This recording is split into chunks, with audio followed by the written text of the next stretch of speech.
Hey everyone, welcome to the lecture series of Elementary Classical Mechanics, where we embark our journey from basic to advanced physics. This lecture we are going to deal with projectile motion in two dimension and in ideal situation. Why am I saying ideal situation? When the motion of the body, where we assume that there is no external force such as air drag during the journey of the particle. Ideal situation is what we use first understanding for projectile motion. Then if we want, then I will definitely prepare the video on projectile motion on real life situation. Having said that, let's get started.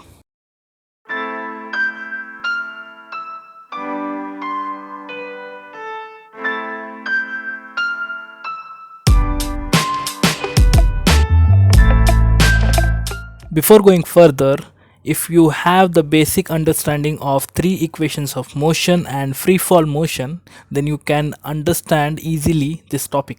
But if you are new to this topic, don't worry, I will revise the equations of motion and free fall. All those who are familiar with these topics can skip using the subtopics in the description. Now, the free fall acceleration is the acceleration due to gravity. When the body falls under the influence of gravity, then the body is experiencing free fall motion in layman terms. And note that the body's fall at the rate of gravity pulls the object towards it. That is acceleration due to gravity. And when the body falls, the acceleration is negative. The three equations of motion helps us to determine the position via displacement, time acceleration and velocity in particular direction. If you want proofs of these equations, then you can watch this video to understand it. Link in the description. Let us imagine you throw a particle at an angle theta with particular velocity u, and we get the respective x and y direction velocities as u cos theta and u sin theta respectively. And the distance the particle covers is range. We have three equations of motion. In x direction, the acceleration is 0. Why acceleration is 0?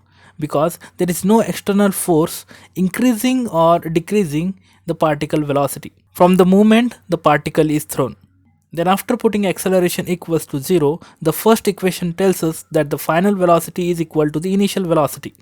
And same result will be in the third equation. In the second equation, when the acceleration is 0, we get x minus x0, which is range equals to ut. We can replace the initial velocity u by u cos theta, initial velocity in x direction. In the y direction, we have the equations of motion. We will use the second equation later. That is more useful for particle thrown at particular height. But for now, we will use the first two equations. Before that, let us observe the diagram where the particle is performing the projectile motion. With having its maximum height or y minus y0, in that case we know that the acceleration in y direction is negative of g, where g is a positive value as 9.8 meter per second squared, and the time we consider is the particle journey till the maximum height, so small t. Also, the particle at maximum height will have zero velocity in y direction, so that the final velocity will be 0.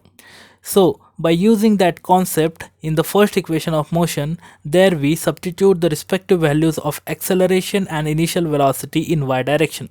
And after that rearranging, we get the time of the particle till it has the maximum height as t equals to u sin theta divided by g. And similarly, putting the respective values in the second equation and after rearranging the variables and constants, we get the maximum height as y minus y0 equals to u sin theta whole square divided by 2g. This is maximum height and this is time for half journey. The particle will take the same time when it falls down. So we use the total time for journey will be capital T equals to 2t. Then we get the total time equals to u sin theta divided by 2g. Now we have the range as u cos theta into time t. For the total journey travelled by the particle, the time will be 2 times of the calculated time t. So we substitute the total time capital T equals to 2u sine theta divided by g in the range equation. And thus we get range equals to u cos theta into 2u sine theta divided by g. There is a relation in trigonometry such that sine of 2 theta equals to 2 sine theta into cos theta. Therefore we get u sine 2 theta equals to, and therefore we get u squared sine 2 theta divided by g as the range, and that is the height. I am going to demonstrate the independence of direction in projectile motion. In that I will take two balls, one is lighter than the other. But as you know from my lecture on acceleration due to gravity, the mass does not affect the falling rate. Now here, my bro is throwing off the two balls in x and y direction. One ball he is going to throw in just x direction and other just in y direction. In y direction he is throwing off the ball without giving any external force, but with initial velocity as 0. When he throws it, you can see the ball is falling at the same rate. Even though one is thrown perpendicular to other, they will still reach at the same time. This demonstration will prove us that the direction in which the bodies fall are independent of each other. And also remember that you should throw the two objects while trying at home at the same time. I have a great video to share named Shouldn't Drop. I have put link in the description. Check that out. In the next lecture, we will use the third equation of projectile motion, which will help us to calculate the time and height for how high the body is thrown initially.